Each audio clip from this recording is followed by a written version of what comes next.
Holidays అన్నీ కూడా అయిపోయినాయి. ఆల్మోస్ట్ ఆఫ్ ఆల్ కాలేజెస్ అన్నీ కూడా జూన్ 1 లేదా జూన్ 1 వీక్ నుంచే ప్రారంభించబడతాయి. అండ్ 10th ముగించుకుని, స్కూల్ ఏజ్ని ముగించుకుని కాలేజ్ లైఫ్ పోతున్న అనేక మంది విద్యార్థుల్లో చాలామంది హాస్టల్కి వెళ్ళడానికి మేబీ రెడీ అవుతున్నారని అనుకుంటున్నాను నేను. సో హాస్టల్కి వెళ్ళాలి అంటే అదో రకమైన బాధ మనసులో ఫీలింగ్. సో అందరిని మిస్ అవుతున్నామని చెప్పేసి, నిజమే, మన ఇంట్లో మన పేరెంట్స్ని మిస్ అవుతాము, మన సిబ్లింగ్స్ని మిస్ అవుతాము, మన హౌస్ని మిస్ అవుతాము, ముఖ్యంగా మన ఊరిని మిస్ అవుతాము, ఎవ్రీథింగ్.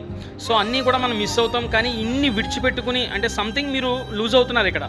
సో మీరు ఏదో ఒకటి సాక్రిఫైస్ చేస్తేనే కానీ మనకి ఇంకొకటి రాదు. సో అందుకోసం మీ ఫ్యూచర్ బాగుండాలని చెప్పేసి మీరు ఈ కంఫర్ట్ జోన్ని సాక్రిఫైస్ చేసి, సో మీరందరూ కూడా అన్నీ విడిచిపెట్టి హాస్టల్కి పోతున్నారు. అండ్ మీరందరూ కూడా మంచి టీనేజ్లో ఉన్నారు. సో మీరు పాడైపోవాలి అన్న ఇదే ఏజ్, మీరు బాగుపడాలి అన్న కూడా ఇదే ఏజ్. కాబట్టి మంచి సర్కిల్ని మెయింటైన్ చేసుకోండి. చాలా సిచ్యువేషన్స్ ఎదురవుతాయి. అక్కడ ఎలాంటి సిచ్యువేషన్స్ ఎదురైనా కూడా మీరు మాత్రం అక్కడ పడిపోకూడదు. చాలా స్ట్రాంగ్గా నిలబడాలి మీరు అక్కడ, అర్థమవుతుందా? సో ఎలాంటి సిచ్యువేషన్స్ మిమ్మల్ని ఇబ్బంది పెట్టినా కూడా మీ పేరెంట్స్ మీకు గుర్తు రావాలి, మీ గోల్ ముఖ్యంగా మీకు గుర్తు రావాలి, అర్థమవుతుందా? సో ఇవన్నీ మైండ్లో పెట్టుకోండి.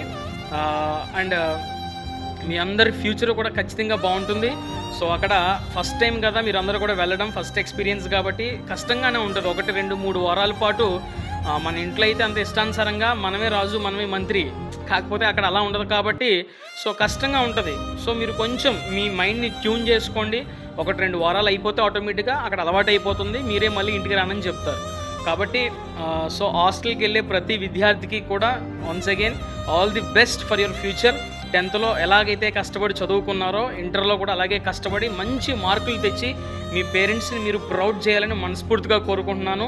అండ్ మీకు ఎలాంటి హెల్ప్ కావాల్సి వచ్చినా, మీకు ఎలాంటి సజెషన్ కావాల్సి వచ్చినా, సో నేనున్నానన్న విషయం మాత్రం మర్చిపోవద్దు. సో బ్యాక్లాగ్స్ బాబాయ్ is always with you. Thank you. All the best once again. కలుద్దాం హాలిడేస్లో మళ్ళీ.